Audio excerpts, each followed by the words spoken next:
સ્વાગત છે મિત્રો આપ સૌનું ભક્તિ સંધ્યા ચેનલમાં।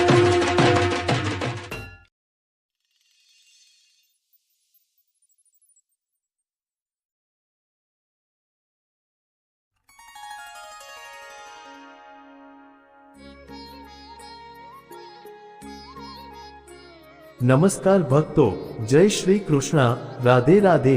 હે તુલસી માતા, આ વિડીયોને જે કોઈ સાચા દિલથી લાઈક કરશે, તમે તેના ઘરમાં સ્થાયી રૂપે નિવાસ કરો, તેની જોડી ખુશીઓથી ભરી દેજો અને તેના ઘરમાં ક્યારેય ધનધાન્યની અછત ન થાય। મિત્રો, વિશેષ રૂપે 1 નવેમ્બરના દિવસે આવતી દેવુઠી એકાદશીના દિવસે તુલસી માતાને જળ આપતા સમયે આ 3 શબ્દો બોલવા જોઈએ, જે શબ્દો બોલવાથી માતા લક્ષ્મીજીના આશીર્વાદથી તમારી બધી મનોકામનાઓ પૂર્ણ થશે અને એટલું ધન આવશે કે તમે સંભાળી નહીં શકો। આજે આ વિડીયોમાં આપણે જાણીશું કે 1 નવેમ્બરે દેવુઠી એકાદશીના દિવસે તુલસી માતાને જળ આપતા સમયે કયા શબ્દો બોલવા જોઈએ। ચાલો તો જાણી લઈએ કે એ શબ્દો કયા છે, પણ તે પહેલા તમારા ફાયદા માટે એક મહત્વપૂર્ણ માહિતી। જો તમે પણ ઈચ્છો છો કે લક્ષ્મી માતાનો આશીર્વાદ તમારા પર સદાય રહે તો આ વિડીયોને એક લાઈક કરો અને તમારી પોતાની ચેનલ ભક્તિ સંધ્યાને સબસ્ક્રાઇબ કરો અને કમેન્ટ બોક્સમાં જય લક્ષ્મી માતા જરૂર લખો અને સાથે તમારી રાશિ પણ લખો। એક વારની વાત છે, ભગવાન વિષ્ણુ વિશ્રામ કરી રહ્યા હતા ત્યારે દેવી લક્ષ્મી ત્યાં આવ્યા અને ભગવાન વિષ્ણુને તુલસી માતાને જળ આપવાના મહત્વ વિશે પૂછ્યું। ત્યારે ભગવાન વિષ્ણુએ તેમને તુલસી માતાને જળ આપવાના મહત્વ વિશે વિગતે જણાવ્યું। ત્યારે દેવી લક્ષ્મીએ કહ્યું, હે સ્વામી, તમે મને તુલસી માતાના મહત્વ વિશે કહ્યું, પણ હવે હું તે જાણવા ઈચ્છું છું કે તુલસી માતાને જળ કેવી રીતે આપવું જોઈએ, તેમની સેવા કરવાની શ્રેષ્ઠ રીત શું છે અને જળ આપતા સમયે કયો મંત્ર બોલવો જોઈએ। ત્યારે ભગવાન વિષ્ણુએ ઉત્તર આપ્યો, પ્રિય દેવી, જેમ કે મેં તમને તુલસી માતાના મહત્વ વિશે જણાવ્યું તે જ રીતે તુલસી માતાને જળ આપતા સમયે બોલાતો મંત્ર પણ ખૂબ જ મહત્વનો છે। આ મંત્ર 3 શબ્દોનો છે, પણ તેનો પ્રભાવ અત્યંત શુભ અને કલ્યાણકારી છે। જે કોઈ 1 નવેમ્બરે દેવુઠી એકાદશીના દિવસે તુલસી માતાને જળ આપતા સમયે આ 3 શબ્દો બોલશે તો તેના ઘરમાં માતા લક્ષ્મીનો વાસ થશે, દરિદ્રતા સમાપ્ત થઈ જશે અને લક્ષ્મીજીના આશીર્વાદથી તેને અપાર ધનધાન્યની પ્રાપ્તિ થશે, એટલું ધન આવશે કે તે સંભાળી નહીં શકે। ભગવાન વિષ્ણુએ જણાવ્યું, આ મંત્રનું મહત્વ માત્ર સાંભળવાથી જ મનુષ્યના બધા પાપ નષ્ટ થઈ જાય છે, તેને હજારો વર્ષો સુધી તુલસી માતાને જળ આપવાના સમાન પુણ્ય મળે છે। ત્યારબાદ ભગવાન વિષ્ણુએ દેવી લક્ષ્મીને એક વાર્તા સંભળાવી। સાંભળો દેવી, દક્ષિણ દિશામાં યમનગર નામનું એક શહેર હતું, ત્યાં રમેશ નામનો એક બ્રાહ્મણ રહેતો હતો। તે ખૂબ પાપી અને દુરાચારમાં લિપ્ત હતો। જન્મથી બ્રાહ્મણ હોવા છતાં તે ધાર્મિક કાર્યોથી દૂર રહેતો હતો, ના પૂજા, ના ધ્યાન, ના જપ અને ના કોઈનો સત્કાર। તે દારૂ અને માંસાહાર કરતો અને હંમેશા અનૈતિક કાર્યોમાં વ્યસ્ત રહેતો। તે દિવસ દરમિયાન ખેતરમાં કામ કરી પાંદડા વેચીને જીવન ચલાવતો અને રાત્રે વેશ્યાઓ પાસે જતો। આ રીતે તેણે વર્ષો સુધી પાપમય જીવન જીવ્યું। એક દિવસ તે પાંદડા લેવા માટે એક આશ્રમની વાડીમાં ગયો અને પાંદડા તોડવા લાગ્યો ત્યારે ત્યાં એક કાળો સર્પ, જે કાળ સ્વરૂપે ત્યાં હાજર હતો, તેને ડંખ મારી દીધો અને તરત જ તેનું મૃત્યુ થયું। તેના મૃત્યુ બાદ યમરાજના દૂત ત્યાં આવ્યા અને તેની આત્માને લઈ ગયા। માર્ગમાં તે બ્રાહ્મણ રડવા લાગ્યો, પરંતુ દૂતોએ કહ્યું, હે પાપી, તારા કર્મોનું ફળ તારે ભોગવવું પડશે। યમલોકમાં પહોંચીને ચિત્રગુપ્તે તેની બધી વાતો રજૂ કરી અને કહ્યું કે આ બ્રાહ્મણે આખું જીવન માત્ર પાપ જ કર્યા છે।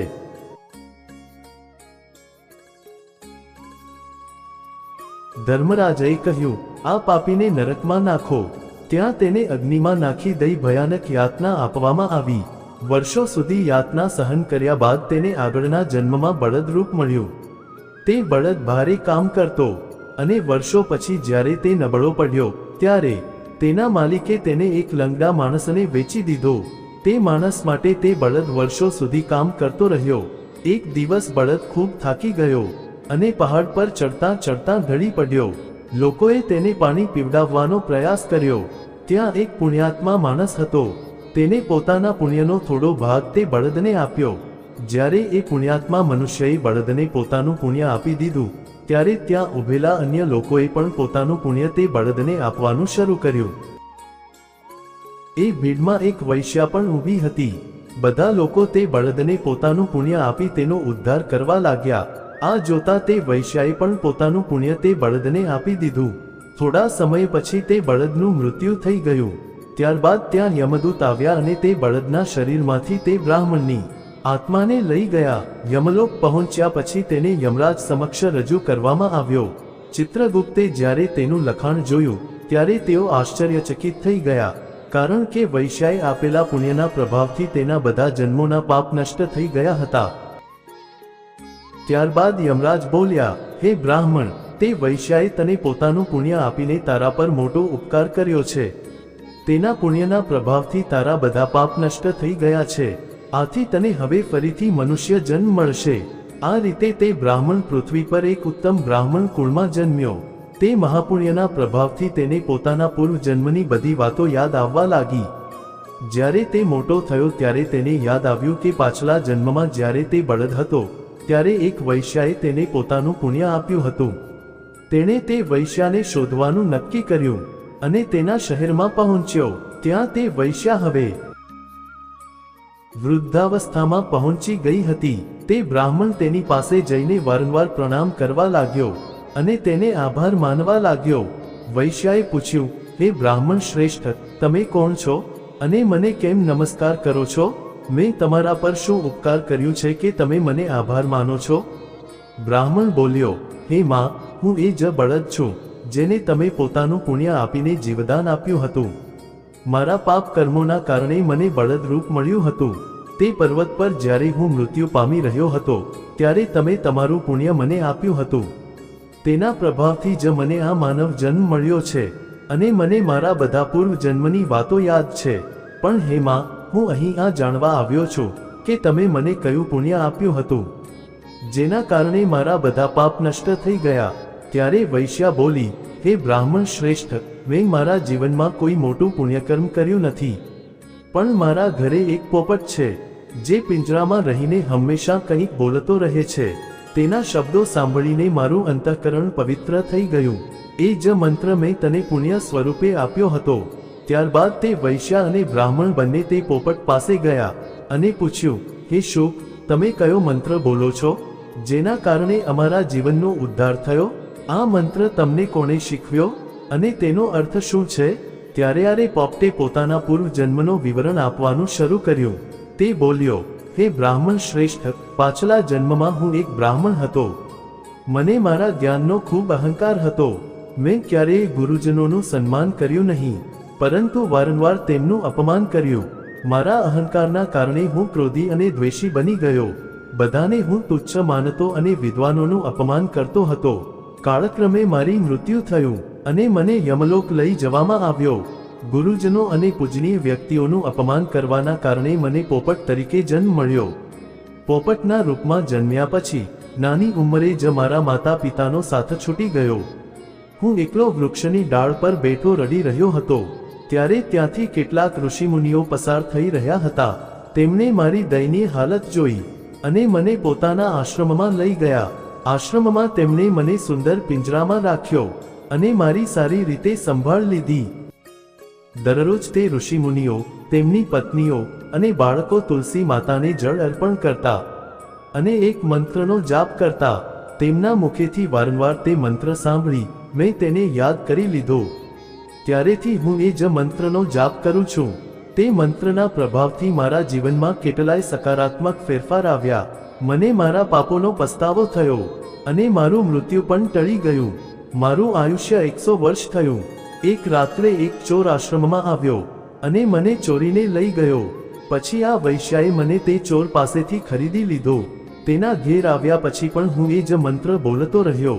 એ મંત્ર સાંભળીને વૈશ્યાનું અંતઃકરણ પવિત્ર થઈ ગયું અને તેણે પોતાનું પાપમય જીવન છોડીને ભગવાન વિષ્ણુની ભક્તિ શરૂ કરી. હે બ્રાહ્મણ દેવ, એ જ મંત્રના પ્રભાવથી મારા અને આ વૈશ્યાના બધા પાપ નષ્ટ થઈ ગયા. એ જ મંત્ર આજે તને પણ પાપમુક્ત કરી ચૂક્યો છે. આ રીતે પોપટે તે બ્રાહ્મણ અને વૈશ્યાને આખી વાર્તા સંભળાવી. બંને ખૂબ પ્રસન્ન થયા અને નક્કી કર્યું કે હવે તેઓ રોજ તુલસી માતાને જળ અર્પણ કરશે. અને એ મંત્રનો જાપ કરશે. થોડા સમય બાદ તે બ્રાહ્મણ, વૈશ્ય અને પોપટે તે મંત્રના પ્રભાવથી દિવ્ય વિમાનોમાં બેસીને વૈકુંઠ ધામની યાત્રા કરી. ત્યારે ભગવાન વિષ્ણુએ દેવી લક્ષ્મીને કહ્યું, હે દેવી, તમે જોયું ને, માત્ર તુલસી માતાના મંત્રના પ્રભાવથી તે પોપટે, વૈશ્ય અને બ્રાહ્મણના બધા પાપ નષ્ટ થઈ ગયા.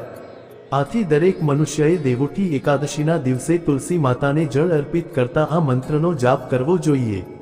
અને એ મંત્ર આ પ્રમાણે છે: ઓમ વૃંદાવન સ્વાહા, ઓમ વૃંદાવન સ્વાહા. જે સ્ત્રી 1 નવેમ્બરે દેવઉઠી એકાદશી પર તુલસી માતા સમક્ષ આ મંત્ર બોલશે તે સૌભાગ્યવતી બનશે. અને જે પુરુષ આ મંત્રનો જાપ કરશે તેને માતા લક્ષ્મીજીના આશીર્વાદથી અક્ષય ધનની પ્રાપ્તિ થશે. એટલું ધન આવશે કે સંભાળી નહીં શકાય.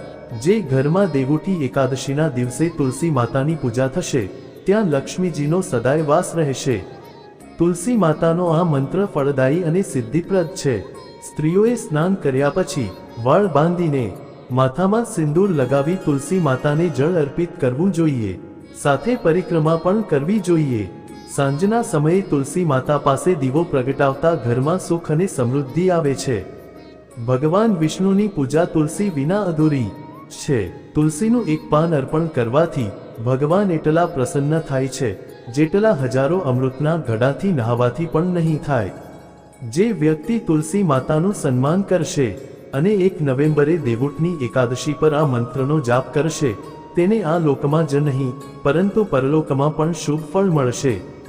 જે મૃત્યુ સમયે તુલસીના પાન અને જળ ગ્રહણ કરે તે બધા પાપોથી મુક્ત થઈ વૈકુંઠ ધામ પહોંચે છે. ભગવાન વિષ્ણુ કહે છે, પૂર્ણિમા, અમાવસ્યા, દ્વાદશી અને સૂર્ય સંક્રાંતિના દિવસે મધ્યાહન કે રાત્રિ સમયે સ્નાન કર્યા વિના અથવા હાથપગ ધોયા વિના તેલ લગાવીને રાત્રિના કપડાં પહેરી તુલસીના પાન તોડવા તે મહાપાપ છે. શ્રાદ્ધ, વ્રત, દાન, પ્રતિષ્ઠા અને દેવપૂજા માટે તોડેલા તુલસીના પાન 3 રાત સુધી પવિત્ર રહે છે. તુલસીના પાનને નષ્ટ કર્યા વિના તેના અગ્રભાગને તોડવો જોઈએ. તુલસીની મંજરી, જે સર્વોત્તમ માનવામાં આવે છે, તે તોડતા પાન સાથે હોવી આવશ્યક છે. છોડને હલાવ્યા વિના માત્ર અગ્રભાગ તોડવો જોઈએ. તેથી પૂજાનું ફળ વધે. નખથી તુલસીના પાન ન તોડવા જોઈએ કારણ કે તે પાપ ગણાય છે. રાત્રે તુલસીના છોડને સ્પર્શવું કે પાન તોડવું અશુભ ગણાય છે કારણ કે તે સમયે તુલસી નિદ્રા સ્થિતિમાં હોય છે. ગુરુવારે તુલસીના છોડને થોડું કાચું દૂધ અર્પણ કરો અને સાથે ઓમ નમો ભગવતે વાસુદેવાય નમઃ મંત્રનો જાપ કરો. તુલસીના છોડ પાસે શાલિગ્રામ રાખો અને તલ અર્પણ કરો. શાલિગ્રામ પર તુલસીના પાન રાખીને ચંદનનું તિલક કરો.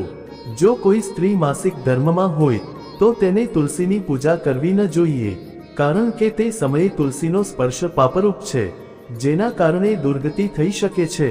આ રીતે ભગવાન વિષ્ણુએ દેવી લક્ષ્મીને તુલસી માતાને જળ અર્પણ કરતી વખતે બોલવાના મંત્રનું મહત્વ સમજાવ્યું. તેથી તમે પણ 1 નવેમ્બરે દેવઉઠની એકાદશીના દિવસે આ ઉપાય અવશ્ય કરો. આ માહિતી માત્ર જનહિત અને ધાર્મિક જ્ઞાન માટે આપવામાં આવી છે. જ્યોતિષ અને ધાર્મિક ઉપાય હંમેશા તમારી આસ્થા અને વિશ્વાસ પર આધારિત છે. તો મિત્રો, આ વિડિયો તમને કેવી લાગ્યો તે કમેન્ટમાં લખો. જો તમને વિડિયો ગમ્યો હોય તો જય માં લક્ષ્મી જરૂર લખો અને તમારી પોતાની ચેનલ ભક્તિ સંધ્યાને સબસ્ક્રાઇબ કરવાનું ભૂલશો નહીં. મળીએ આગામી વિડિયો સાથે નવી માહિતી લઈને. ત્યાં સુધી માટે જય શ્રી રામ.